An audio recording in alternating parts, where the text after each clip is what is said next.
This episode is brought to you by Honda. When you test drive the all-new Prologue EV, there's a lot that can impress you about it. There's the class-leading passenger space, the clean, thoughtful design, and the intuitive technology.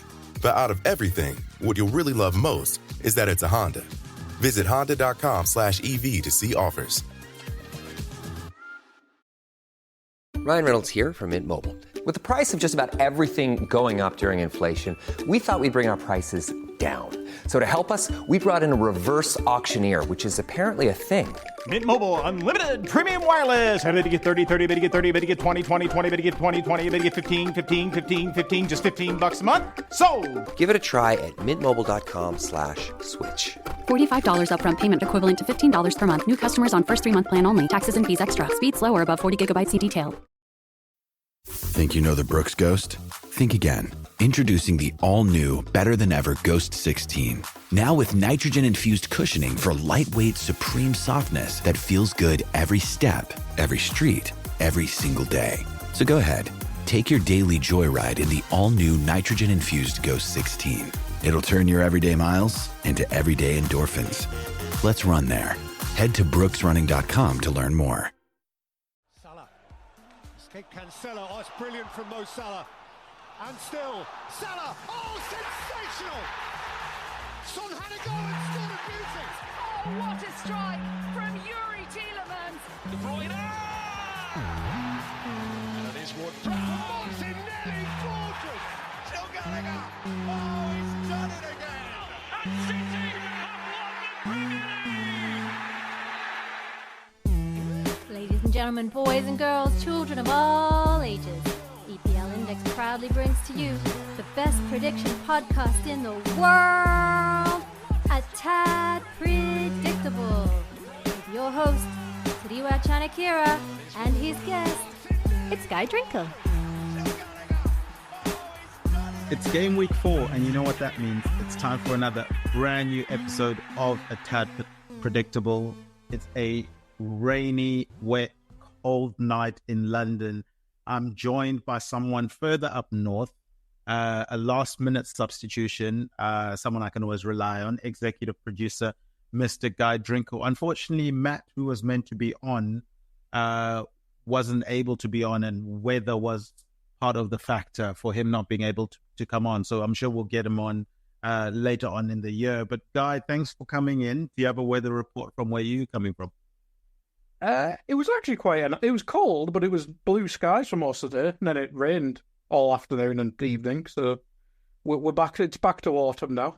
So we happy. We happy. Yeah, about that.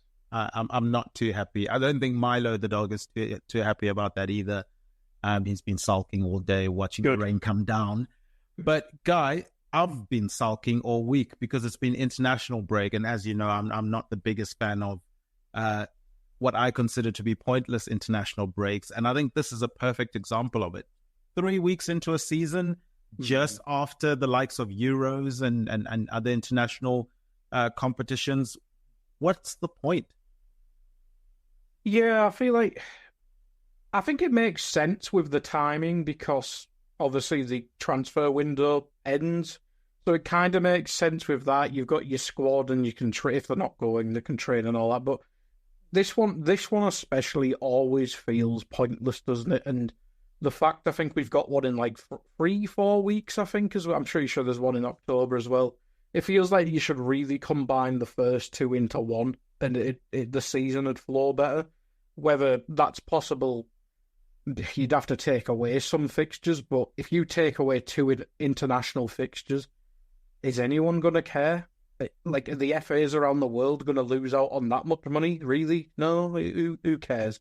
But yeah, just as soon as the season was getting going, it stopped. But obviously, there's English bias on most EPL podcast. Like, I've got England versus Finland on in the background, and it's just out of mild curiosity how Trent's playing for England. I could not care less about the result. I could not care less that they beat England. They beat Ireland the other day as well. If there's Liverpool players there, I'll support them. But England players, like, cool. I bet who I get in sweepstakes. That's who I support in tournaments. So that's how that goes. But yeah, international footballs, especially after a tournament as well. Like the Euros was fun to a certain degree, but we don't need more international football in bloody September, do we? No, I certainly don't think so. And if anything, if they do want to have some sort of break after the transfer windows closed, I'm pretty sure the teams would appreciate having, all their new players come in and be able to actually train with their teams instead of jetting all around the world. You can start the season later. If you start the season after this international break, it's probably condense it even more, but that's an issue in itself. So, yeah. It's a weird one, but maybe have this international break in August, start the season like right at the end of August, and you can all finish the transfer windows, etc. Yeah, I think it'd flow better at least. Or just been this international break. In my opinion, I don't see the point in having this one. If they want to have the other ones, fine, but not this one. But Guy, let's move swiftly on to the fixtures that will be coming up this weekend. We've got that daunted 12:30 kickoff after an international break. This time it's Southampton versus Man United in that time slot. And it was quite interesting. I don't know if you've had a chance to read Dr. Ian Graham's book yet. Obviously, the former Liverpool staff member, data analyst extraordinaire. He was talking about that 12:30 kickoff, and obviously we know the big talking point with Klopp and the issues he had with it. Some of the issues I think have been misunderstood by the media, but anyway, he was talking about how that 12:30 kickoff is the second pick of all the games that weekend. So Sky Sports get the first pick for their Sunday game, and we can see in this one they obviously chose Spurs versus Arsenal. Then the second pick goes to TNT, what was BT Sport, TNT Sport in that 12:30 kickoff. And they tend to go with a big team in an away fixture because we know, sometimes things can happen away from home when a big team goes to a team that's maybe lower in the table. So I think this is a prime example of what's happened here. Southampton versus Man United. I'm sure TNT are hoping that Southampton can make this one spicy. Yes, but I think it might be a bit of a corner, to be honest. It's not too inspiring sides, is it? It's I maybe just pick that out, see who can be worse, because both sides have started the season terribly. Like, I know United beat Fulham on the first game of the season, but I think all neutrals watching that, and even rival fans such as myself, you just watch that and you just go, they're the exact same as last season. And we saw that in the Brighton game, and we definitely saw that in the Liverpool game.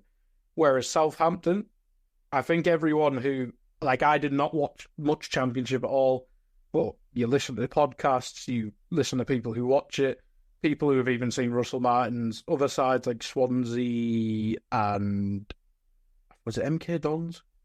I think so. And everyone talks about how it's Vincent Kompany-esque. It's his style to a fault. If it doesn't work, he'll still go with it because that's his style. And we've seen that in the first three games. Like, they had, I can't remember the game, but they had that game against Newcastle where Newcastle had a player sent off, couldn't score, couldn't break the deadlock, Newcastle win.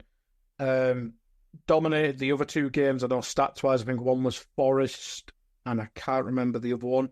But all I remember looking afterwards was they've won the possession in all the games, and they've lost the XG in all of them, apart from the Newcastle one, I believe. So I think we know what type of season Southampton are going to be in for, and it doesn't look like it'll be fun unless one of the strikers just explodes into life, but I wouldn't trust them with that.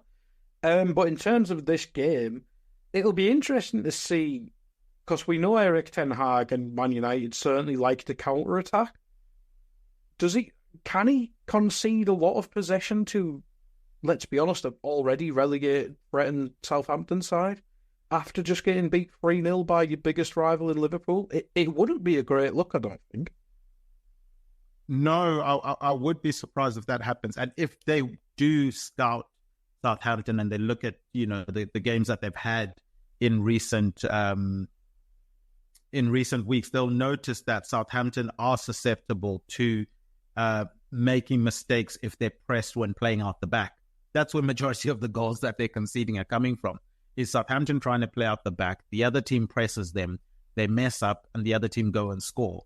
So if you're Man United, you've got the blueprint right there on how to go and beat Southampton. They're their own worst enemy at the moment. So surely United would play a more aggressive style of football further up the pitch. But if they're going to sit back, invite Southampton towards them and try and break on the counter-attack, I actually think that helps Southampton, solve one of the issues that they have had, which is teams that are on top of them, high up the pitch for the other team, in and around Southampton's box when they're trying to build up.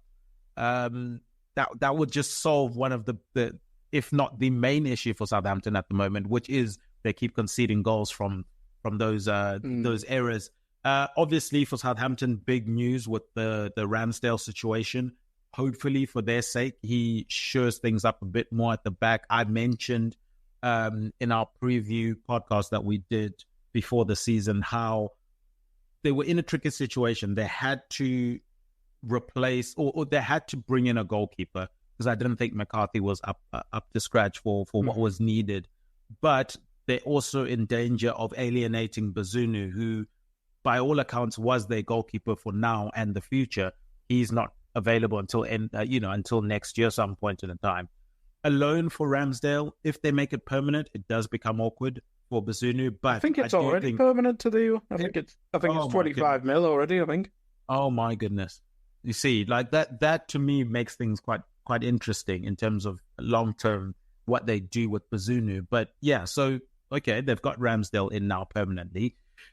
What happens there? What happens in that situation? But for this game, I think Southampton will be praying that Man United employ a deeper sitting team that lets them play out the back and grow into the game. For Man United, you have to change. You have to change your style of play. You have to react to what happened at Old Trafford last time out. I think they got emphatically beat by Liverpool, quite honestly. I thought Liverpool showed that they're by far the better team, and they have been for a couple of seasons now. And I think Man United need to react. Luckily for United, it's not a game at home, because I think the crowd would have been on top of them and would have been more, obviously would have been expectant. I know that traveling fans will be expectant too, but it's a different sort of pressure when you're playing at home the week after having lost to one of your fiercest rivals. So yeah, for me in this game, just because of the unforced errors that I keep seeing from Southampton, I have to lean towards Man United winning this one. But if I was Southampton, this is an opportunity to try and capitalize on a wounded Man United. But I'm tossing and turning between a 1-1 draw and a 2-1 Man United win. And the errors from Southampton just edge it for me. And I have to think that United are going to try and press them. They just can't not. You've seen the blueprint. So I'm going to edge it towards a 2-1 Man United win. Yeah, just to confirm, it was 21 million euros by the looks of it on transfer market. I think it goes up to 25, but yeah, they've got Ramsdale permanently. I was thinking 2-1 to United myself. My only question is, do United actually have the players to press? They probably have, they're willing, but I don't think they have the nous to do it. Like, I think Bruno will press, Xerxes will press, but we don't see it. We don't see we see lads closing down. We don't see an organised press. But yeah, I think quality will just show in this one. It'll be one of I know he's not there anymore, but it'll be one of those games where McTominay used to pop up and just rescue a win. You get me? I wonder who that'll be this year. Probably like Harry Maguire off a corner or something stupid like that. But yeah, I was thinking 2-1 at United as well. But it's a very good opportunity for Southampton to beat a wounded giant, as you mentioned, and it could kickstart their season. But yeah, I'll agree with the 2-1 United. And just on that, the lack of an organised press from Man United, I'd be more worried about that if maybe they were playing a team that was higher up the table. I think they can get away with a really bad press in this one, just because of The problem for Southampton is at some point in time, the players are going to start seeing ghosts. Because you keep making this error, it's not going to take a really well-disciplined Liverpool press, for example, to shake them up. They might just start seeing ghosts the moment people start running at them. And we know Man United can do some sort of pressing where they're running at players. We've seen it in the past before. It's never really that organized, and there's not really a big pressing chain that links together. But if it's running towards them, trying to put pressure on them, I think they can do enough to cause Southampton issues. Well, Guy, a team that's been causing issues for everyone else that they've been playing this season is Brighton and Hove Albion. They will be hosting Ipswich. For me, Guy, I've been very impressed with Brighton. I mean, they've had a really good start to the season. They're looking quite dangerous in attack. They have a couple of winnable games coming up, their next two fixtures. And then after that, they've got Chelsea, Spurs, Newcastle. So you'd imagine that Brighton will want to pick up maximum points over the next two games just to give them that buffer to go into those Chelsea, Spurs, Newcastle games. Sort of as, you can take them as free hits at that point. If you're still, they would probably be, I'm assuming, at least in the top four if results go their way, and they're able to get those wins with decent goal difference there. How do you see Brighton handling, obviously, an Ipswich side who they've had a tough start to the season, and it doesn't get easier? You would have thought after City and Liverpool that at least they'll get some respite. They got some last week, but then it's straight back into tough Premier League fixtures with one against Brighton away from home and an informed Brighton as well. Yeah, it's been a tough one for Ipswich, hasn't it? I mean, Fulham's like last game week. That's the type of side you want to kind of nick points off, and they did. They got the draw. But yeah, as you said, Liverpool, City, Brighton in the first four that's just borderline bullying. But at the same time, I mean, Brighton, I think they do come into the game with a good few injuries, don't they? I mean, looking at your notes here, if my phone would scroll, a lot of them are new signings, but they're new signings who were bought, basically. I mean, Matt O'Reilly and Vifa, I'm guessing that was the idea of the starting midfield. I know Milner's been starting there, and Belieber, that sounds right.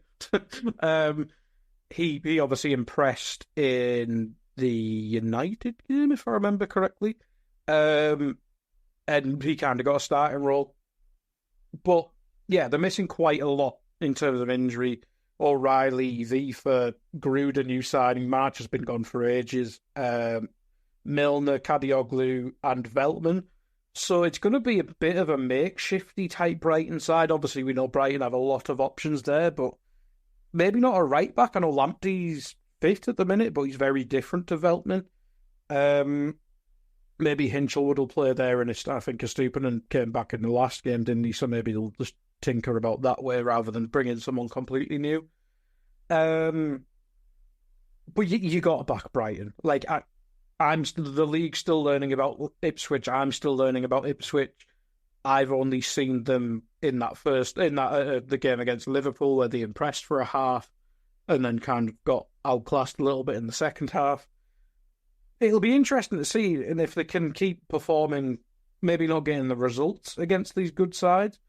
But yeah, again, Brighton's a free hit for a side like for an Ipswich, as you mentioned. I'll back Brighton, but I think it'll be tougher. Again, I'm going to be boring and go with another 2-1, but maybe a few changes in that Brighton side may take a half or 60 minutes to click, but I think Brighton's quality will show.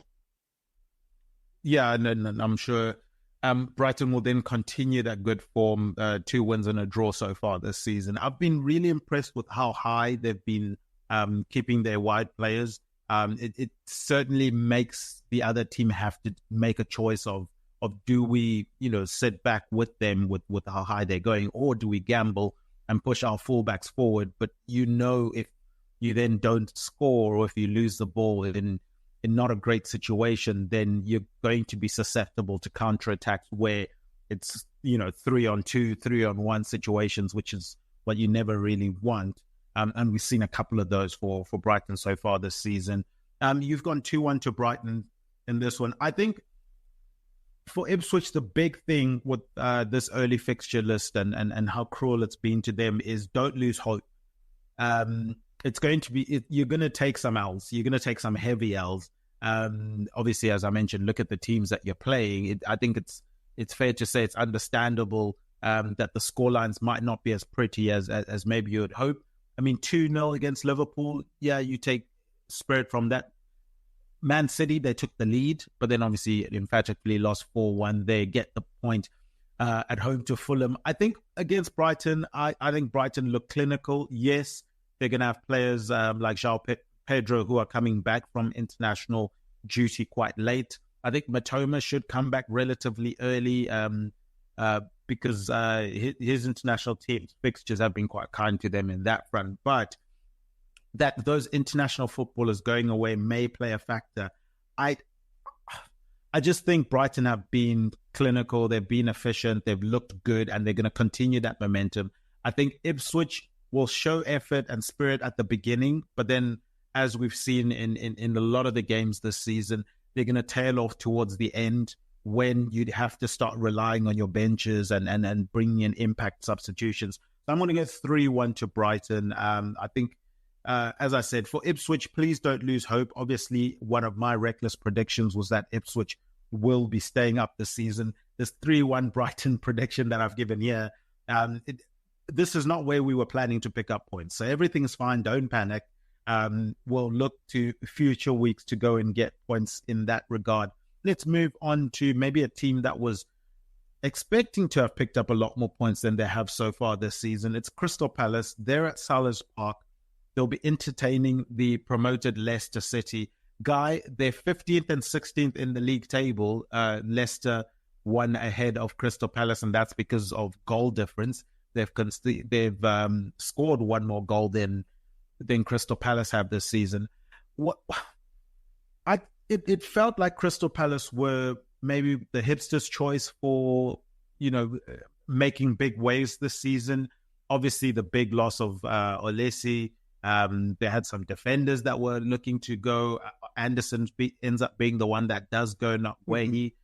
But despite that, there was still hope that Crystal Palace were going to do some interesting things this season. They finished last season on fire, Guy.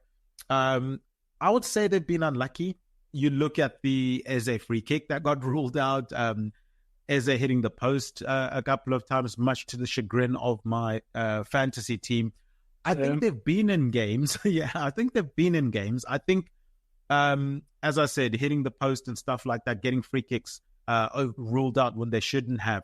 If those things go their way, they could be looking at, 2 or even 3 wins out of their first 3 games here. Instead, they've had 2 losses. They've had the draw against Chelsea, and they find themselves in 17th place in a season when everyone, or 16th place rather, in a season where everyone is expecting them to do really big things. And then at what point do these games start becoming must-win games? I know we're only 3 games in, but for Crystal Palace, surely you want to shake this this winless drought as quickly as you possibly can, because sometimes these things end up taking a shape of their own that you don't really want.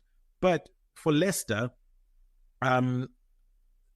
obviously the performance, the second half performance, should I say, against Spurs was inspiring.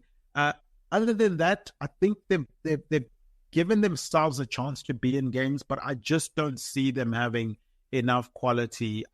Obviously, you've got a Jamie Vardy up top, who I think at times can roll back the years, but you can't expect him to be doing it at a consistent level. That's what happens when players start getting towards the tail end of their careers. Yes, they can still hit the high notes every now and then, but they can't do it as consistently and as often as they usually were able to do when they were in their prime years. So I think they're going to need to find a way to get, goal involvements from other people outside of Vardy if they want to make a good go of staying up this season. I've got it, Crystal Palace winning this one 1-0. I don't think it's going to be too exciting a game. And I think Crystal Palace scraped through. And it's part of the funk that they're almost in a supernatural funk at the moment, Guy, and they need to shake it off.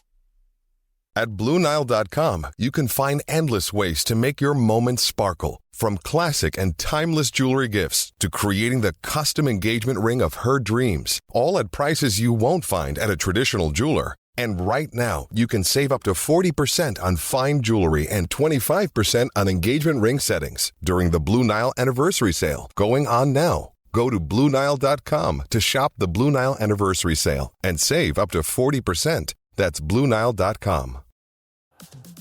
This episode is brought to you by Microsoft Azure. Turn your ideas into reality with an Azure free account. Get everything you need to develop apps across cloud and hybrid environments, scale workloads, create cloud-connected mobile experiences, and so much more. Discover what you can create with popular services free for 12 months. Learn more at azure.com. That's AZURE.com.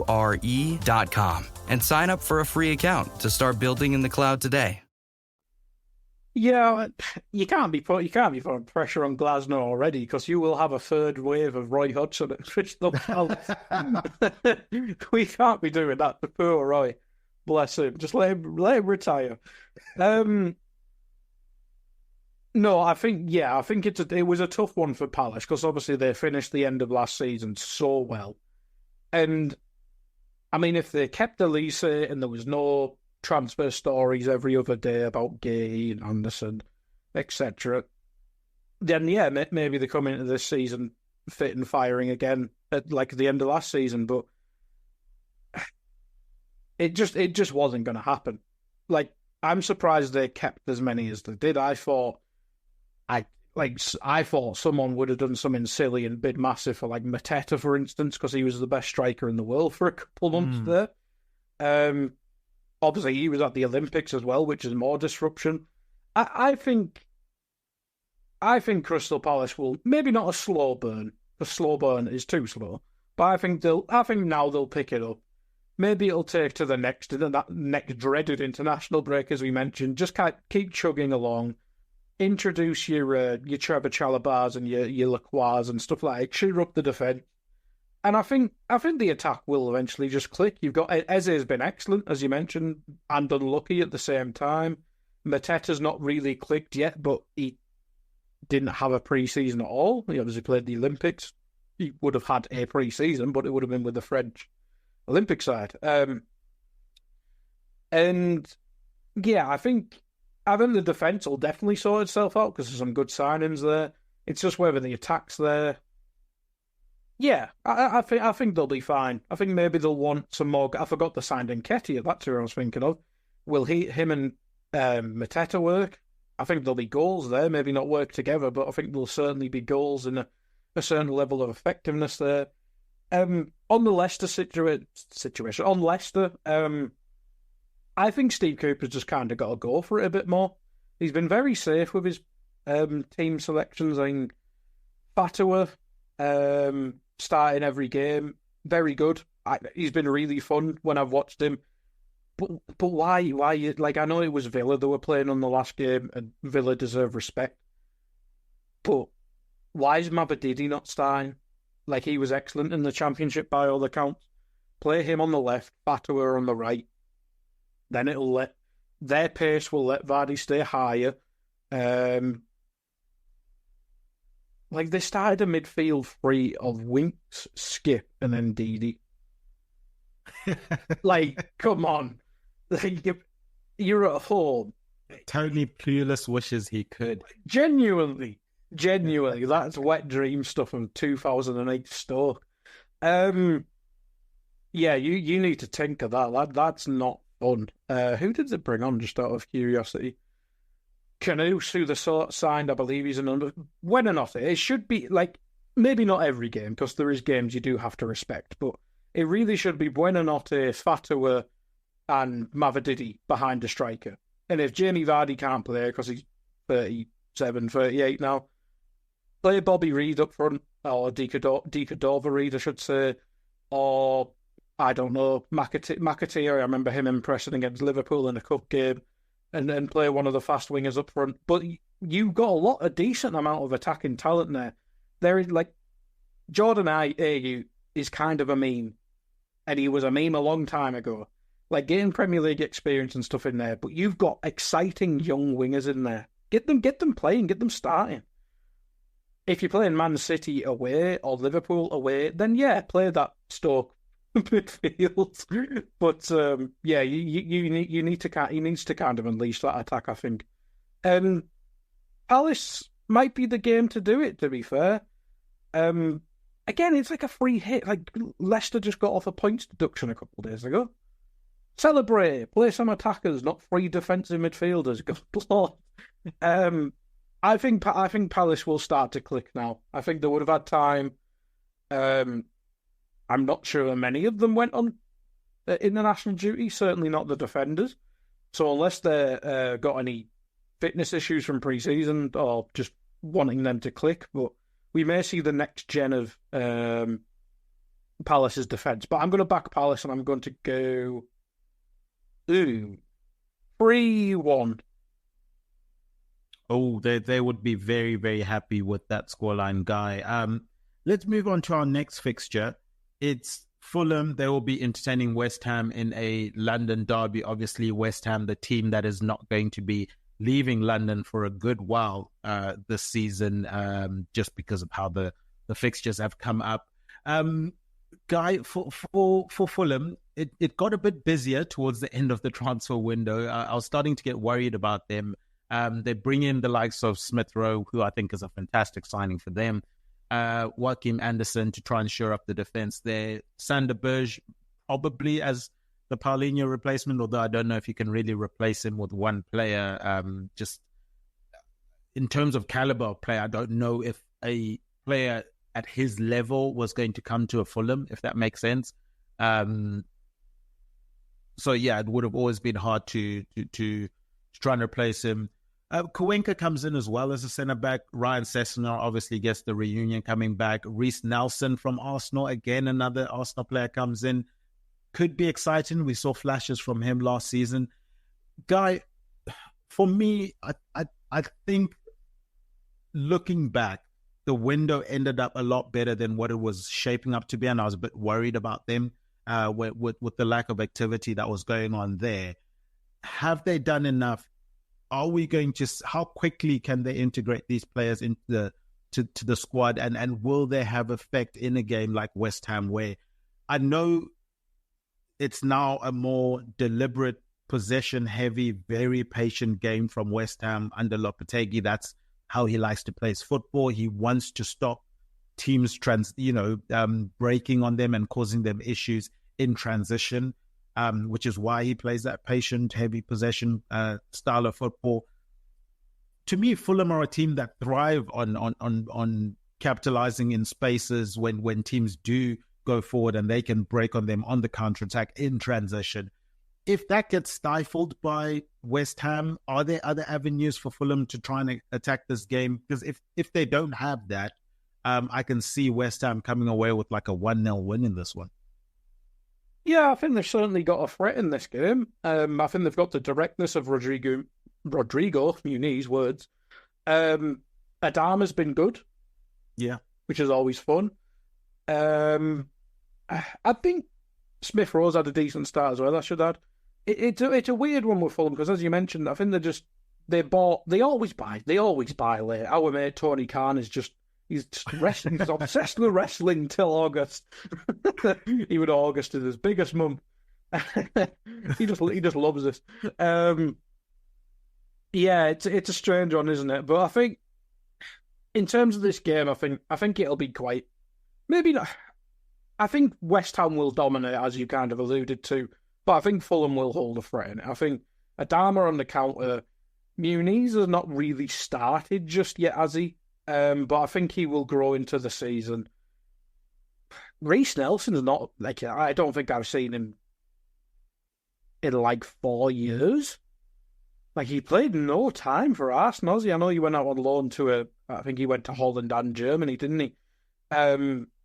It'll be interesting to see if he joins, see how he does, I should say.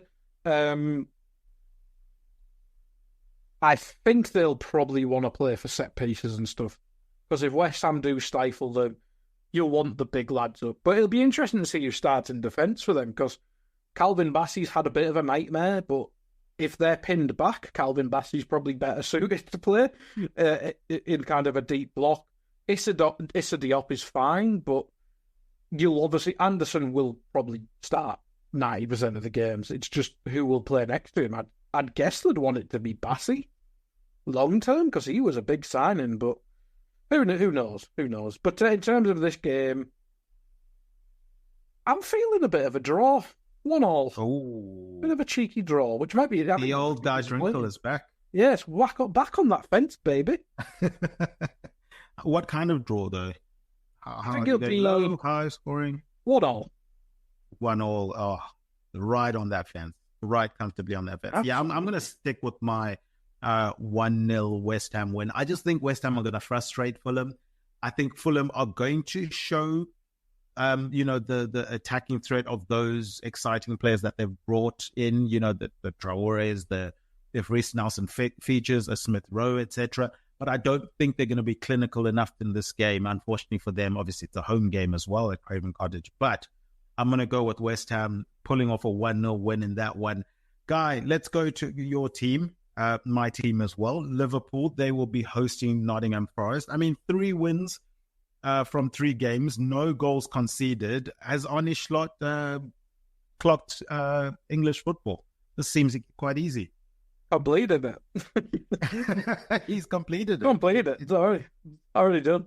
Just rough up the quadruple now, that. No, I think it's been excellent. Like everyone loved Klopp. Even rival fans secretly loved Klopp. They didn't. They hated him, but they did a little bit. Just a little bit. They liked him. No, they didn't. But I think the change kind of needed to happen. Because last year, look, we were in the title picture up until that last 10 games. But the way we defended and the way our team was set up, it was not sustainable in any way.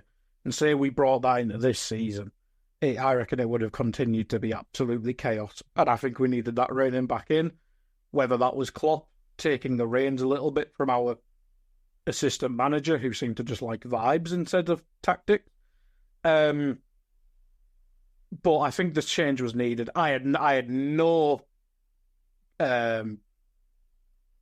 confidence in Arne Slot, because I'm very anti-Eredivisie. I've seen that league and what that's done to signings and players and reputations and whatnot. And we see that at Man United, don't sign Eredivisie players. But I think he's taken to it like a duck to water. He's came in. Look at the sides playing impressively well. We've had the odd bad half, like the Ipswich one. But from that second half, we've controlled basically everything. Like, Man United had a 5-minute spell, 10-minute spell at the start of the game. Brentford had odd moments. But we just look so much more control. We look like the early stage of Klopp. And that's what I think we needed to get back to. With a little bit more Dutchiness, where you just control the ball a bit more patient. And I think we're seeing the benefits of that. Like, Trent looked renewed because he's been playing that weird half position. He's still doing the inverting stuff, but it looks a lot more within the system rather than Trent is the system, if you get what I mean. Salah just looks phenomenal. Joffa looks good. Luis Diaz looks bloody excellent, which, considering I think quite a lot of the Liverpool fan base, myself included, were almost willing him to leave because I just wanted a refresh there. But he started scoring goals. He started playing within the system a lot more. He's been bloody excellent this season. So yeah, I think it's been an excellent transition. And I know I'm kind of going long on this, but you have to give credit to Klopp on that, because I think people, obviously, Wenger and Fergie were a lot different. It was a different time in football. Managers were so much more ingrained within the system of the club. And there's loads of other factors, and Klopp was only there for 9 years rather than the 200 years them two were. But he stayed that extra year. He started the rebuild, and we saw the fruits of that. We're seeing the fruits of that now. Dominic Szoboszlai's excellent. McAllister's excellent. Ryan Gravenberch has been goddamn excellent, who not many saw coming. So having that extra year to just start the rebuild, I think, has just been excellent, because if Slot came in last year, maybe it would have worked, but it would have been a lot more transition, because it would have been him buying in all these new players. And yeah, thanks Klopp for that. You did all right at Liverpool as well, I suppose. But I think that's why it is. And we obviously we brought our old system back with Edwards, yada yada yada. I'm probably boring neutrals at this point. But yeah, I think Slot's been really good, really really good, and I like his answers in the press conferences and TV interviews as well, where he just run down United's tactics in 30 seconds, and everyone was just like, "Oh, well." I do wonder if there's an unwritten law between managers not to do that, because you're kind of as you said, you've broken it down in 30 seconds. Like, he's just torn Ten Hag to shreds there. I would imagine there's an unwritten law of, okay, don't do that, I won't do that to you. And there is that little bit of, I don't know if it's naivety yet, but there is that sort of Dutchness about Slot where if he's asked a question, he's going to answer it. Like, he doesn't, and we've seen, in the Premier League, you have to be careful with how you answer questions. I hope it doesn't come back to bite him, in later weeks, maybe when things aren't going his way. But he almost seems too honest for me, which is obviously a big change as well from a lot of the managers that we see in the Premier League. We've seen Big Ange come in and be quite honest at times. It can go bad very quickly though if things aren't going your way. Just a few things on him. I think on Klopp first and foremost. I've been saying this and I keep saying this. Liverpool were never going to replace Jurgen Klopp the man, but Jurgen Klopp the manager was replaceable, and being able to separate those two things was important. And in 2024, you should add. Sorry, yeah, in 2024, yeah. Obviously, Klopp in earlier years was he was both. He was one of one. And yeah, exactly, and the man and the human being that many people love. But in 2024, it was clear that it was coming to an end for him at Liverpool, and by his accounts, from a managerial perspective. And I thought, there were shortcomings in the last couple of seasons under Klopp that could have been maybe better handled by maybe more rejuvenated or motivated manager. And we're seeing that with Slot. I do applaud Klopp, as you mentioned, staying that extra year. That's something that, for example, Arsene Wenger did, and that damaged his reputation because obviously, but it was for the betterment of Arsenal in the long term. But he stayed when he could have gone to Real Madrid. He had the contract on the table, but he chose to stay at Arsenal an extra year or two. And obviously, he ended up getting relieved of his duties at Arsenal. But Sir Alex Ferguson rinsed the club as much as he could and then left. You know what I mean? He left at the top when that squad was in tatters the season afterwards, probably by design. And we should add United's ownership is very. It's not great, but yeah, I think it's not ideal. It's not. Fergie ideal, could have started the rebuild. I think he could have, but he chose not to. But anyway. So for this game, I think Liverpool continue the approach that they've had, which is being able to control games, which is a breath of fresh air from what we saw last season. They're making sure they're not conceding that first goal early on, because how many times were Liverpool trying to chase games last season, and it just made things 10 times more difficult. Mo Salah looks rejuvenated, as you've mentioned. I think for Nottingham Forest, to their credit, they've started the season well. They're in the top half. They're one of the teams that have not been beaten yet. I believe it's one of the 8 teams that are still unbeaten this season. The Danilo injury, I thought maybe could have shaken them, but they've sort of handled that quite well. And in terms of their games, they've been quite low-scoring games. I don't know if they can achieve that again at Anfield against Liverpool. That would be really impressive if they can. I'm going to go 3-0 to Liverpool. I was leaning at 2-0 just because we've got Champions League coming up soon, and maybe Liverpool take their foot off the gas if they go 2-0 up. But I think they've got enough to win this one 3-0.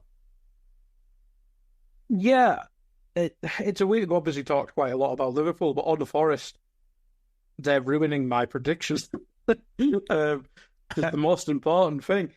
Yeah, I think Forest have been really good. As you mentioned, I thought the Danilo injury, I think he's one of their key players. Seemingly not. He obviously still is, but even that game itself, the shock of it happening didn't really derail them. They should have beat Bournemouth. Bournemouth had that moment of magic at the end. And they should probably be sat here pretty on 7 points. But to be on... What are they on? Mathing. 5 points. Just checking my math. It's not a perfect start, but I think realistically, to be sat there undefeated, as you mentioned, 5 points ahead of Tottenham, ahead of United, ahead of best team in the world, Crystal Palace, ahead of Chelsea, good Lord. You couldn't ask for much more. It's been a really good start from Forest. A bit tamer in the transfer window. And I think that was always going to be a good thing. I think Nuno reportedly likes to work with a more smaller squad, and I think you can see the benefits of that. I think it'll obviously be bloated in some areas, but it might take a few weeks. But I think maybe by the next international break, we might actually go, I know what the Forest team will be before the game, instead of just going, there's 17 options. I don't know. But I think the Champions League, it may come into be a problem a little bit later on, especially with the international break. I mean, for instance, like Trent, I think he's still playing now, unless he's coming off in these substitutes that I'm watching literally now. But he's going to have 100 and whatever minutes in his legs. I think he's playing 90 here. I don't know what he played the other day. Maybe you start Bradley, for instance, and then Trent can start midweek, yada, yada, yada. Well, I do think Liverpool in their system, Canate, Van Dijk been excellent at the back. I think they should deal with someone like Iwani or Wood, hopefully quite well. It's just the pacey wingers is probably where I'd worry as a Liverpool fan. But I'm going to trust my lads. They ruined the 2-0 streak against United, but I'll forgive them. So I'll go back to the 2-0 streak and I'll say 2-0 Liverpool. That would be music to Liverpool fans' ears. Guy, we're obviously going to go into a mid podcast discussion here, sort of on, who has impressed so far this season and who maybe has worried you so far this season. But before we do that, I must remind everyone that this podcast is presented by EPLindex.com in association with Liberty Shield. Liberty Shield is a VPN provider. You guys can check out their services at libertyshield.com. If you use the coupon code EPL25, you can save 25% off of the router or the software VPN. That software VPN downloads straight onto your devices. You can have it on multiple devices as well, which is very, very cool. It's a virtual private network, which is a technology that allows you to stay safe online by encrypting your internet traffic to protect your online identity. You can hide your IP address. You can shield your online data from third parties. You can change your location, thus allowing you to access content from all over the world. You can avoid geo-blocks and government-imposed restrictions to access any website. I do highly, highly recommend it. As I said, I have it on all my devices. NFL football is back. American football is back. And it wouldn't be possible for me to watch it as much as I do watch it without a nifty device like Liberty Shield. So we thank them for sponsoring this show. Guy, you've mentioned the 2-0 there for Liverpool. We spoke about the 3 wins in 3.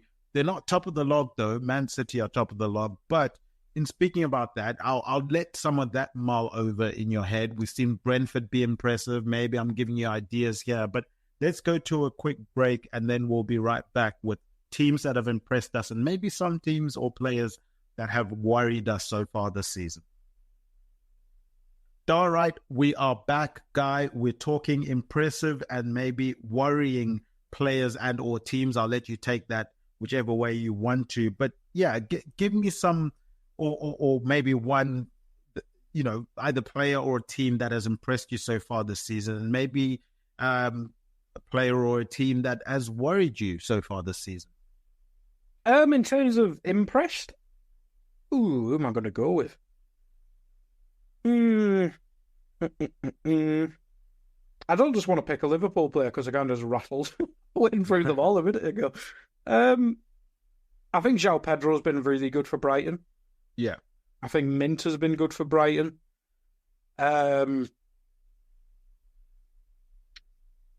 Morgan Gibbs-White, I think he's been really good for Forest. I think his role's been tinkered a little bit. Maybe playing slightly deeper, helping them control the games a bit more. So I'll go with him because I think it's easier to go for the eye-catching lads at Liverpool and City and Brighton. But yeah, Gibbs-White I think has been really good for Forest. I think he's helped after that Danilo injury, maybe tinkered his role a little bit. He settled down, playing with Sangare and Anderson and maybe whoever else comes in our midfield. Yates comes in as well, doesn't he, at times?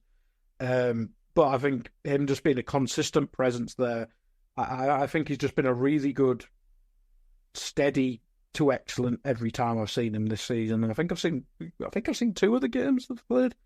But he's been really good. He earned himself an England call-up. But yeah, really good. But in terms of sides that impressed me, I think Brentford have been kind of quietly good, especially the Tony stuff finally went away.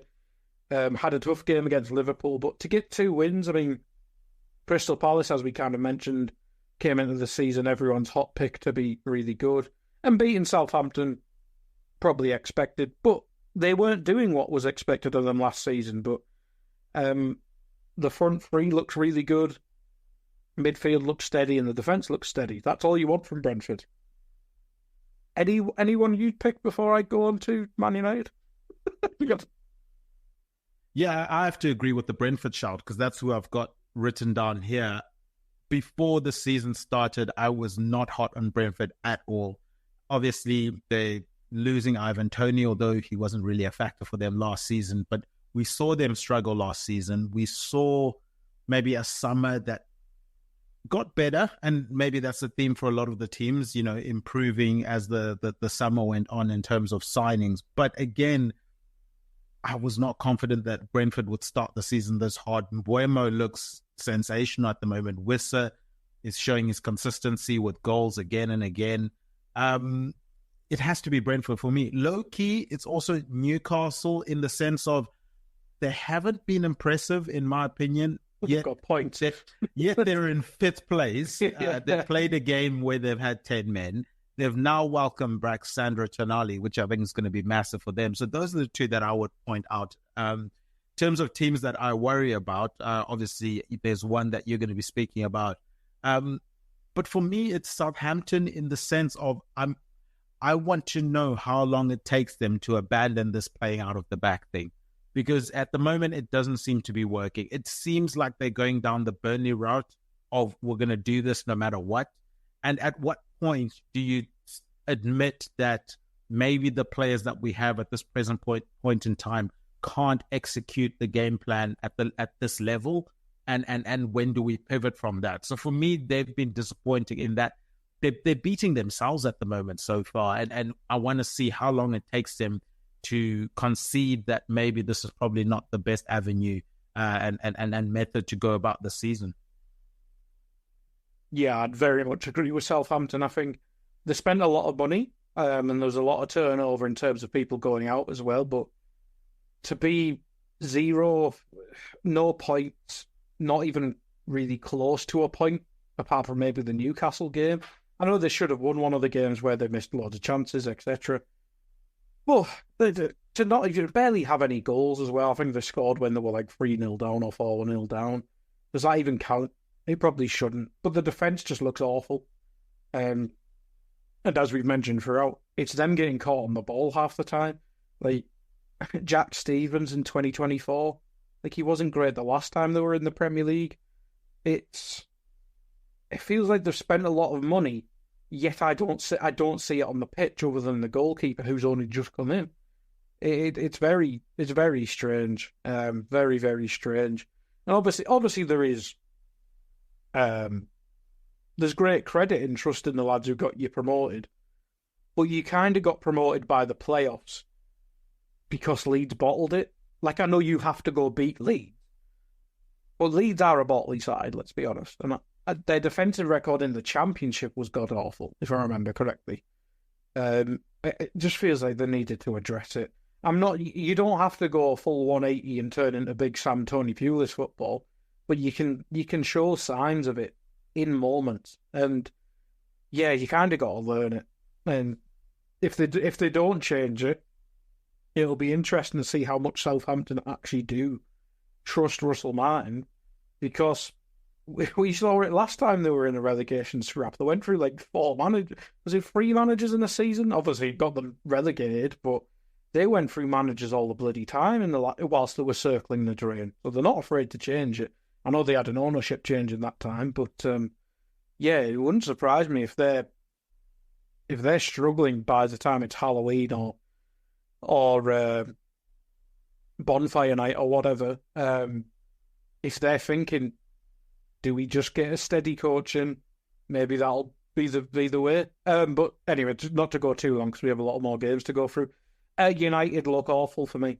Just to pick out one individual from them, Marcus Rashford he looks defeated. Like, I know he has a lot of pressure on him. He's very highly paid, which does come with pressure. Maybe it shouldn't do, but it does. It probably shouldn't do, to be honest, especially when it's your local club. But you've got the pressure of being the local boy, come through the academy. You're probably the biggest earner or second biggest earner. And what we saw in that Liverpool game where he had Kanate 1v1 and he turned back and ran away. Like, I know in terms of the Premier League, that's probably the worst centre-back you'd want 1v1 because he's fast, he's aggressive, he will catch up with you and he'll eat yards. Like, I'm an awful goalkeeper at football, never mind a striker. But if you were 1v1, I'd rather be 1v1 with goddamn Van Dijk than Ibu Kanate. So I can understand it, but you should be having a goal. This is your biggest rival against your biggest game of the season. It's almost, if I wasn't a Liverpool fan, it's almost disheartening. It just looks defeated. In terms of one player I think needs a fresh start somewhere, it's probably Rashford. And maybe not within the Premier League, but there's always been those PSG links. And if he got a loan to, or got a move to Dortmund or whatever, I think he'd have a fresh new lease on life. But I don't think he's ever going to get that at Man United, especially with this manager and the way it's kind of toxic at the minute. But yeah, Man United, as I mentioned when we were previewing their game, it looks like nothing has changed, but Rashford especially, because he does seem like a likeable bloke, but just, yeah, he looks completely devoid of confidence and just belief in his own ability. So I'd almost like to see him go abroad, and I can not support him because he's United based, but I can appreciate him and hopefully get his career back to where it was in Ten Hag's first season, where he was actually really good. And maybe the media focus won't be so much on him. He can just focus on his football. But let's swiftly move on to the other side of Manchester, the team that is top of the Premier League. Manchester City will be hosting the aforementioned Brentford. Guy, we know Man City are notorious for being slow starters. I don't know how true that is because they're always in and around the Premier League, top of the table. But the narrative certainly is that they're slow starters. Can teams really afford for City to continue this form? Maybe they're not firing on all cylinders. I think they're susceptible to transition defending. I guess maybe Rodri coming back fixes that. But at the moment, this game is tailored for a Brentford that like to play in transition football against a Man City side who Erling Haaland is looking impressive, again, much to the chagrin of my fantasy team because I don't currently have him. But I fixed that. I only give him one hat trick. I had to get him in for the next one. Jesus. Fair play. But yeah, what do you make of this one? What do you make of City's start so far this season? And is it ominous? I mean, they certainly shot a warning shot to all Premier League teams to say that they're not ready to relinquish the stronghold that they have on the league. Yeah, I think ominous is the right word, to be fair. I think the slow start thing comes from, I can't remember which year it was. Was it last year or two seasons ago now, where they had an all? No, I think it was 2021 where they had an awful start to the season and then still won the league. But even like last season, 2 seasons ago, God, I'm still in the habit. The one where Arsenal properly bottled it. They didn't do a slowish start, but Arsenal had like one of the best starts in Premier League history up until when they started imploding. So even then, it's not a slow start. It's just the fact they didn't win every bloody game. So yeah, it is bloody terrifying, and I hate them. But Brentford are their bogey team, as we know. But was that because of Ivan Toney? I don't think it was, to be fair.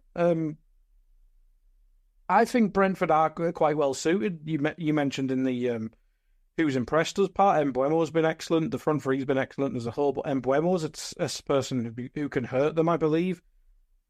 But yeah, you kind of hinted at it. The scary thing is they've not had Rodri. He's their most important player.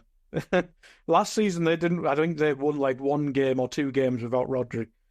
That's not a good look, especially now that they've got Gundogan back, who was probably their player of the year for the last 2 years he was there. Certainly up there. Yeah, it's not good. I'm just gonna. It's almost boring, but I'm just gonna back City. I think Brentford will get a goal. I think Brentford may even take the lead, but 3-1 City. 3-1 to City. I've gone 2-1 to City. Again, maybe Champions League football playing a factor in some of these low scores that I'm giving for teams that will be involved in those games. Guy, another team that will be involved in Champions League football, first time in a good while for Aston Villa. They will be entertaining Everton. I mean, for Aston Villa, squad depth is going to be a big issue over the next couple of months. It starts with this home game against struggling Everton.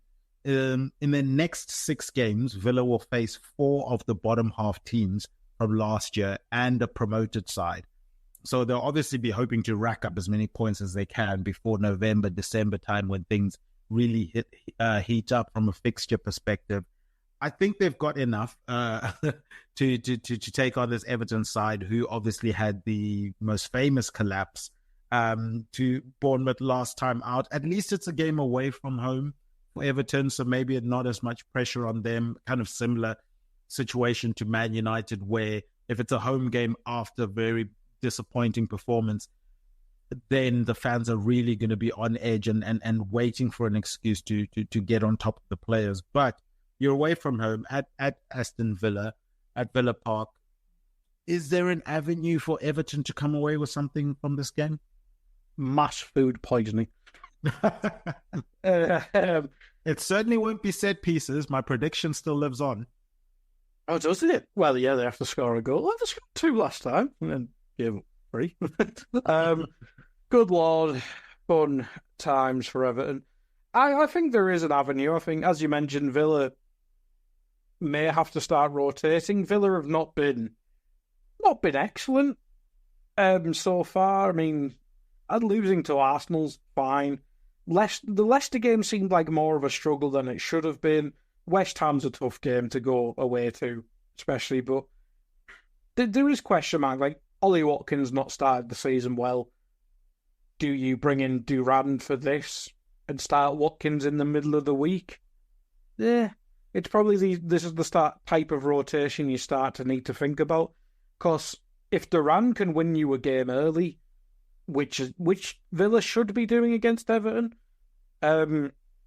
then you can ease Ollie Watkins into the game, hopefully get his goals back into his legs, and then whatever in the middle of the week. It'll be interesting. I think Amadou Onana may have a fire kind of lit under him because Everton fans didn't really seem to like him too much. Maybe the feeling was mutual. It wouldn't surprise me if Everton just nab a win randomly, because that's how they did. Like, remember when Dyche first came in and they just randomly beat Arsenal? I think stuff like that happens with Everton, if I don't slur my bloody words. It just, all logic, it just goes, Villa will win this game. And the only thing that is making me doubt that is who will put the ball in the back of the net. Because Watkins has been awful. If he starts to run, I think they'll definitely win. And if Watkins gets an early goal, I think they'll definitely win. And I'm just going to go with that. I think it's Everton, like, they were 2-0 up and playing well. Like, there is avenues. Ndai looked really good against Bournemouth. That might have been it. Calvert-Lewin looks like his usual self. He's not the most prolific. I think he scored against Bournemouth, if I remember correctly. But he is a handful. Cons has just gone. I think he came off injured in the England game there, so might be a change at the back for Villa. It might not be the strongest at the back. It's a weird situation, but all logic points to Villa, and I'd be stupid not to pick Villa. I'll go 2-0 Aston Villa. It's not looking great for Everton, is it, at the moment? Look, for Calvert-Lewin, he on paper, he has looked impressive. Obviously, as you mentioned, gets the goal last time out. I think the issue for Everton, obviously, we saw the lack of concentration last time out. Maybe, some of the substitutions were a bit puzzling, and certainly a lot of the fans were upset with the choices that were made in terms of personnel being subbed off in that game. I think Dia is showing promise for them, and one of the players that they wanted to stay on the pitch. If you go by what a lot of Everton fans were saying, in this one, Guy, I just don't see an avenue for them being successful. I think Aston Villa have enough quality to cause them problems. I think Aston Villa's high line is going to be an issue for Everton, in the sense that I don't think Everton can run in behind them. Do they have anyone that can do that? I'm not expecting Calvert-Lewin to do it. I'm not expecting any of their wingers to do it.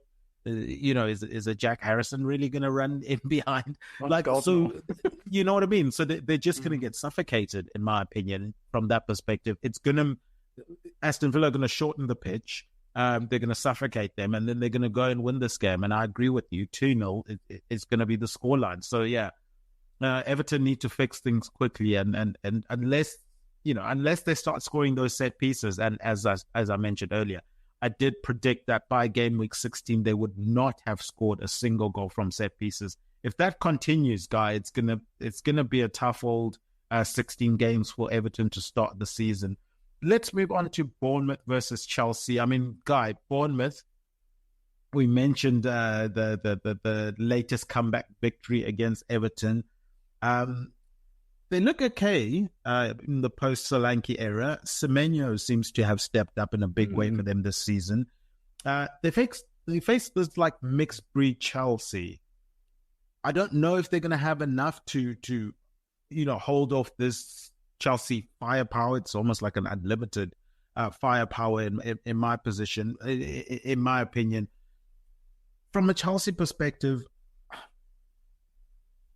I consider it a football manager squad, and not just a football manager squad where you're playing on like editor mode, where you can give yourself an unlimited budget and you just go and buy all the wonder kids or still mess up it up, because you still have to have some sort of chemistry. You still have to keep everyone happy. You still have to have a harmonious squad. I think that's going to be the biggest thing for Maresca is, can he build chemistry? Can he keep everyone happy? And what happens when, obviously they get Sterling to go on loan, at the end of the transfer window, but there's going to be a lot of Sterlings that aren't going to be able to go on loan during this period until at least January, that are going to be upset, that don't make match squads, that still have to be involved in training. How is he going to be able to handle that? And another thing for me, Guy, I think Chelsea are a myth, because we saw that win against Wolves. It looks really good on paper. It looks really good on match of the day. But then you go and, not on paper. It looks good when you look at the scoreline on paper. But when you go and, look deeper, you look at just go a little bit beneath the surface. Look at the underlying data. It's not as impressive as that scoreline, showcases. Wolves actually won the expected goals on that one. It was 1.92 to Wolves, and Chelsea's was 1.56. So even the game that Chelsea did win, they probably shouldn't have won. What can we make? What can we take from this Chelsea team? I can see an upset here, and I say upset because obviously when we look at this on paper, when we listen to the commentators during this game, they're going to be talking about the giant Chelsea coming in to the Vitality Stadium and looking for a win. And I think Bournemouth go and upset them. I think Bournemouth do another comeback win. They go 1-0 down, but go and win this one 2-1. They do love a comeback, don't they? Yeah. That's the thing. It almost feels like who finishes better in this game. Cause I'm not saying it's evenly matched. Chelsea should have more quality on the pitch because they've spent a lot of money.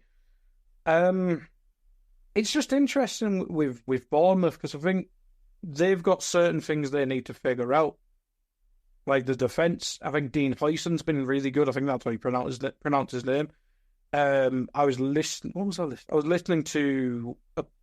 I think it was on The Athletic. I think the Bournemouth reporter came on and said Huyson came on against Everton, and he didn't obviously change the game in terms of scoring goals, but in the fact that he was just coming on and winning duels, like almost like Kanate coming on against Ipswich in the first game for Liverpool, coming on, winning duels, giving them a base to play from.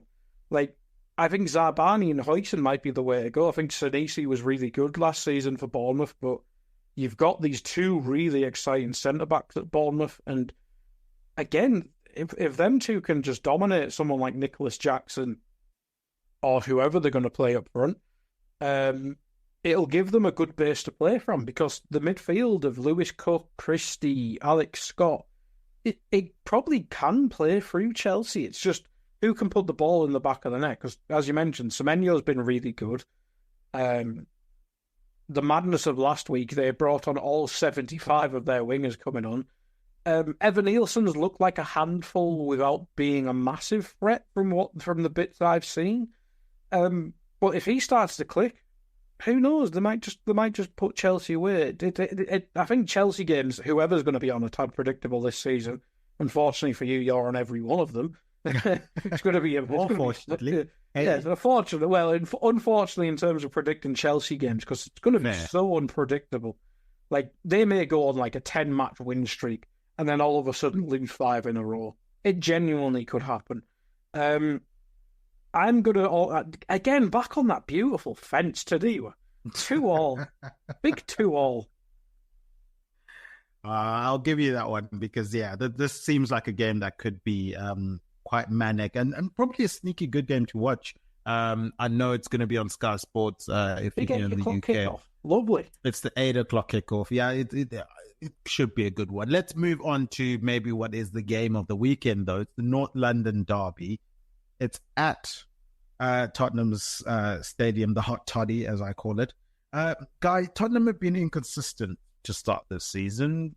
Disappointing second half against Leicester, come out with the draw in that one. They have that emphatic win against Everton, but I mean, looking back now, everyone's having a win against Everton. Their inability to put away Newcastle in their previous game sees them come into this North London derby with a lot of frustrations. This may be a litmus test of how far away Spurs are from Arsenal, but at home, at the very least, surely they can pull something off here, Guy. My big worry for them, though, is I'm yet to see 90 minutes is probably even a stretch. I'm yet to see Spurs play 60 minutes in a game where it's consistent. This is the type of football that I'm expecting from Spurs, and it looks good, and they're controlling the game.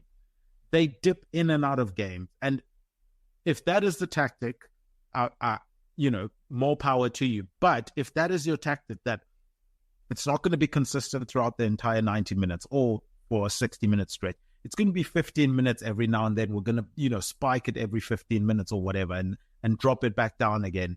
You have to create separation. When you have those spikes, you have to create at least like a 2-goal separation, just so when you dip, you can hang on to these results. But they're unable to do that at the moment. They're creating good chances. They're getting into good positions. They're not finishing them off. Obviously, unfortunately for them, they, lose their star striker signing through injury in Solanke. They can't afford to not be clinical against this Arsenal side. We've seen Arsenal be stingy defensively last season. This season, in terms of the goals they've conceded, yes, they've been stingy. But in terms of performance, dare I say, Arsenal haven't been stingy. They've given chances to everyone this season. I mean, we saw the chances that Ollie Watkins missed, for example, in that Aston Villa game. It's just that people aren't scoring against Arsenal at the moment. So Arsenal are not as solid as they have been in the past defensively so far, but they're not conceding at the moment, which is the important thing for them. How do you think Arsenal handled this? I mean, for me, Guy, I do need to speak on this because it's been annoying me for the best part of a week now. The Declan Rice red card. I don't see the debate. Maybe it's, you know, it's TV viewership generated in order to have a debate. There's two things, right? One, what is the rule versus what would we want the rule to be? If we're looking at what is the rule, it's a red card. It's not debatable. The ref made the right decision. If you're looking at it from what we'd want it to be, to say, oh, a player shouldn't get a second yellow card for something like that, that's a totally different conversation. He should have gotten a yellow card based on what he did, because that was the rule. He kicked the ball away just before another player was about to kick the ball. It was a clear red card. I don't see what all the media storm is about this. I think it's just clickbaiting, in my opinion. But yeah, anyway, Arsenal need to get rid of, you move that to one side of the head, focus on getting back to winning ways, because as we mentioned with City, they're on 3 wins out of 3. They look to be in a favorable fixture. Maybe some might say Brentford is a bogey team, but certainly on paper, Man City have an easier fixture. They're playing at home compared to Arsenal. Arsenal can't afford for this gap to continue to grow so early into the season. Is this a must-win game for us? Potentially, yeah. I mean, just on the penalty, I agree with your sentiment. It is a yellow card. Maybe it shouldn't be a yellow card, but we had all that. Remember, probably 6 years ago now. Remember when every handball was a yellow card for about 3 months, and then it changed? By the time it's January, that rule will probably change. But the annoying thing is, João Pedro booted the ball away 20 minutes beforehand, and that wasn't a yellow card. So there's inconsistency there. They both should. 2 wrongs don't make a right. Yeah, that's the thing. They both should have been yellow cards. Referees are bad at the job. We know this. We definitely. And Arteta was like 50 yards out of his technical area whilst he was complaining. Yeah. Anyway, who cares about booking managers? It doesn't really matter anyway. Arsenal fans would probably love it if he showed up on the side. He just shouts all the time. But in terms of must win, quite possibly, yeah. Because I mean, how many points are they behind already? 2 points. 2 points behind, and if it goes to 5 or whatever, they've never been behind City in a title race. And when you're behind City, there isn't a title race. It's over. It's over. We get to 97 points, and the title race is not. It's not there. If you're ahead of them by 1 point, it's not. That's the thing. That's the thing. Like, they've only been in title races where they're. I can't remember last season exactly, but the season before they were like 10, 12. I think the City may have had games in hand, if I remember correctly. But they've always been ahead in these races, and they didn't take advantage of it. City. We mentioned it whilst we were doing their game. Boringly relentless. It's just, it's horrendous stuff. But in terms of this game, looks like Odegaard picked up a knock last night as well. So it could be 2 of the midfield missing. I know they've got other injuries as well, with like Moreno picked up. Moreno, I think it's Moreno. Buggered his shoulder in his first training session. So it's not been the best of times for Arsenal, but they have been kind of lucky with injuries in the last couple of seasons, so maybe it's just their time. Spurs, you are a weird bunch. It's weird, isn't it? I think we mentioned Solanke being out. Van der Ven might be still out. Hopefully he's back, because he is almost making the system work. Because Romero I feel like Romero doesn't really suit this style of football. He's not calculated enough to play this high line. Because we saw it in the goal of Newcastle's, I can't remember if it was Newcastle's first goal or the second goal. He just went to press a play. You can't do that in a high line. Your midfield needs to do that job. If you're playing a low block like you was for Mourinho and Conte and Nuno for all the 4 games, you can do that. And he was playing in a back three where he could be aggressive. You can't do that. He needs to be... Him and Van de Ven need to be the staple of the team. They need to be much, much smarter picking their moments to be aggressive. And Van de Ven can cover that with his speed. Like, at a certain stage, I almost feel like maybe give Dragusin and Van de Ven a go. Because Romero's excellent. I think he'll start for many, many teams. But if Postecoglou's going to, well, as he should, as we mentioned, it's almost different to the Russell Martin situation. Martin's trying to survive in the league. He has to change it a bit. Postecoglou's trying to perfect something to do better than the sum of his parts. So if Romero's not going to calm down and settle down, which he's very capable of doing, but he's not showing it at the start of the season, maybe give Dragusin and Van de Ven a go. You're going to have Europa League games. Are they in the Europa League? The Spurs in Europe? I don't know. I think they're in Europe. Yeah, they finished like 5th, didn't they? Of course they're in the Europa League. But they're going to have plenty of games. But I'm interested to see Dragusin and Van de Ven play together. Maybe not in an North London derby, but at the same time, Romero might get sent off in a North London derby because he's that type of player. I think there'll be goals in this game if, obviously, Rice is missing, but if Odegaard's missing as well, who the hell's going to play midfield for Arsenal? Partey, Jorginho, and Havertz? It's not looking pretty. No, it doesn't look great unless I'm forgetting someone very obvious. Another very high. Unless he brings Zinchenko in there. I mean, Zinchenko's a shout, yeah. He might be the best shout, to be fair. I feel like you'd want to keep Havertz up front because Jesus really hasn't done much in an Arsenal shirt. And if you're changing all of your midfield, do you really want to be changing all your attack as well? Probably not. But I suppose if he doesn't want to move Zinchenko, maybe Trossard up front, drop Havertz deeper to where Odegaard would play. It's not going to be pretty either way if Odegaard is missing.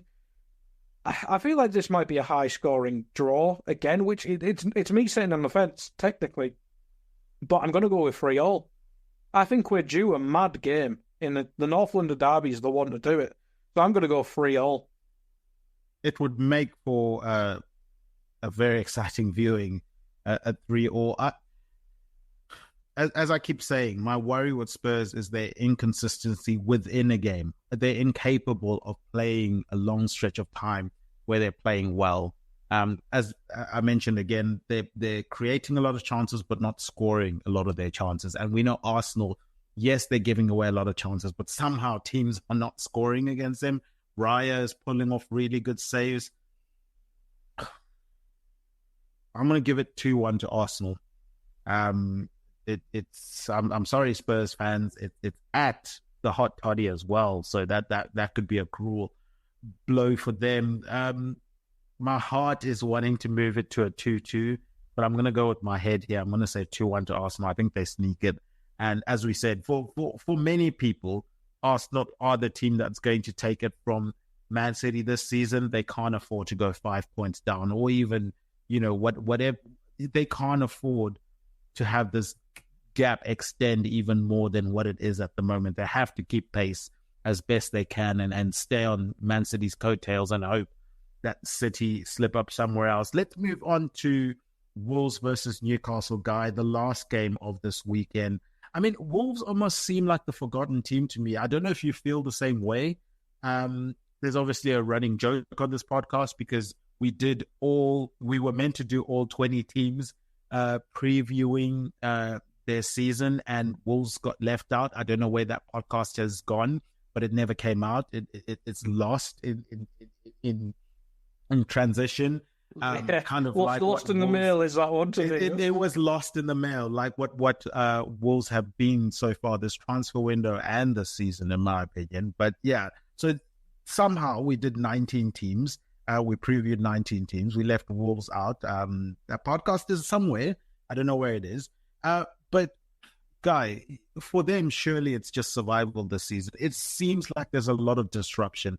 It seems like it's a club that's not quite settled at the moment in terms of, what they want to be doing, their aspirations. A couple of seasons ago, it looked like they were going to try and make a run for finishing in the top half of the Premier League. That seems to have kind of reset a little bit with some of the sales that they've had in recent transfer windows. They come up against that enigma that is Newcastle. We mentioned how not so great they've looked this season, but they're on 7 points. They're on as many points as the impressive Brighton and Arsenal. So, I mean, Sandro Tonali comes back, Guy. I think that is massive for Newcastle. And if he is able to help them control games in midfield, we're looking at a totally different Newcastle team. Because for me, that's the big issue. Newcastle don't have the ability to put their foot on the ball and just control a game when things get chaotic. It always ends up being a basketball game when Newcastle are involved. And if they can prevent that, especially in games when they're ahead, I think they're onto something special. Yeah, it feels like if Newcastle, especially in a game against someone like Wolves, I think if Newcastle get an early goal, it might kill it. Because, as you mentioned, they are so good in transition. Isak is phenomenal. Gordon, I feel like it'll be a big season for Gordon. He's obviously had the Liverpool linked and the deal that apparently nearly happened. I'm almost glad didn't happen. Because if he doesn't take that next step this year, I don't think Liverpool will move.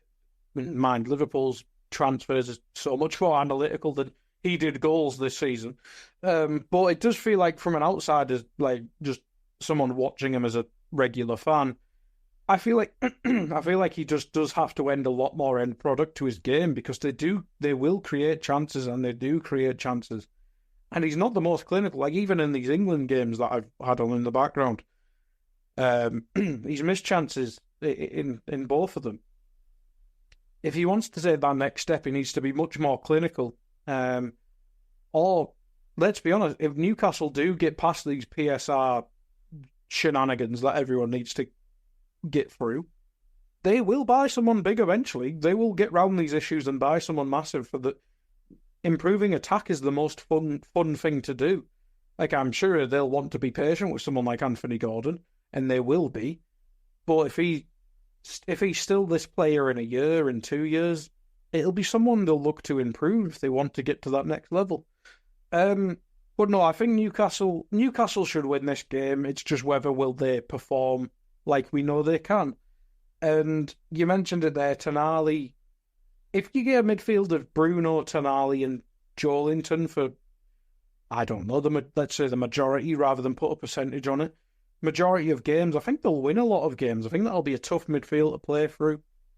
And defensively, they just need lads back from injury. That's the thing. I think once they get lads back from injury, they'll be a much more solid side. And that's the bones of it. Whereas Wolves, they're just a weird club. And it's a shame your podcast that was never sent to me. Because it's almost an interesting thing just out of pure what the hell is going on over there, because Strand Larsen looks fun. I'm not sure if he scored yet. He might have scored one. But Cunha's fun. Wang's fun.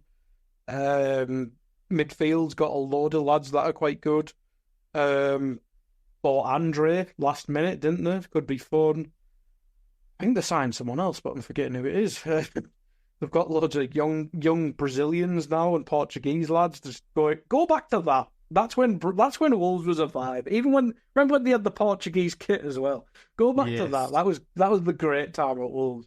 Just buy Brazilian and Portuguese lads. That's what we need. Yeah, I'm almost rambling for no reason. I feel like Newcastle should just win this game, and if Wolves can score, it'll be interesting, but I don't really trust them to score at the minute. But I'm going to go 2-0 Newcastle. Ooh, 2-0 to Newcastle. Yeah, I think that's a fair shout. Wolves have shown something in attack. I like Cunha. Aït-Nouri seems to be playing like a more advanced left back than definitely someone that wants a move, and he's certainly playing for a move this season if it wasn't last season. But yeah, Newcastle, as I said, they're the supernatural fun. They're just going to keep winning games irrespective of what form they're playing in. I do think the Sandro Tonali thing is a big thing. I think they control this game. I'm going to go with a 2-1 Newcastle win. I'm still not happy with them defensively, but yeah, I think they have enough to get through this one. Guy, that is going to do it for another episode of A Tad Predictable. Do you have anything you want to plug, put over, or promote before we wrap up? Do check out Anfield Index if you're a Liverpool fan. If you're not, for instance, if you're not, we just on AI Scouted, which is one of our podcasts, which has Dave on, who you'll know from EPL Index, obviously. Him and Carl Matchett, independent journalist, just did a Fixing Man United podcast on a Liverpool channel for some reason. So if you're interested in who the lads picked in terms of manager and signings and the process of actually fixing United, it's quite an interesting podcast, even if you are a neutral. There's a 30-minute trial if you're not a pro subscriber, but sign up for a month if you're bored. It is the international break. It gives a couple quid for a few podcasts. But in terms of EPL stuff, it'll be Fridays, two-footed. I will be on, presumably, unless Dave is in a hurry or whatnot. And I will be in your chair asking who's bad and who's good, and probably some Steve Bruce tangents now that he's back in football. Fun stuff. Yeah, guys, from my end, definitely go and check out all of the content on EPL Index website, their match previews, post-match performances, post-match reviews, player performances, and all of the news you guys could wish for. Of course, as guys mentioned, there is the daily podcast show, the Two-Footed Podcast with Dave Hendrick, where he discusses the hottest topics in football. Finally, guys, go and check out the new flagship show that comes out on Sunday evenings. It's the Final Whistle podcast, where Nina and Ben host guests as they look back on the weekend of EPL football. Obviously, we preview the weekend. They review the weekend fixtures. Follow this show on the Twitter page at A Tad Predictable. Follow at EPL Index on Twitter. Subscribe to EPL Index on your podcast channel providers. Give us 5 stars. Write some positive comments. That stuff really does help us out, and we appreciate all of you that do that. I've been Tadiwa Shinakira. You can find me on my Twitter handle at Tad Predicts. Huge thank you to Obi Semenya. He's at John Empire SA, and Jody, she's at Spursy141 for our guest intros. Our producer behind the glass, he was in front of the mic today, though, Mr. Guy Drinkle. He's at Guy Drinkle on Twitter. And remember, Chisinga Perry, Chino Shura. Oh, sensational! Son had a goal and scored a beauty. Oh, what a strike from Yuri Tielemans. De Bruyne! That is what Martinelli, gorgeous! Still going up. Oh, he's done it again. And City have won the Premier League.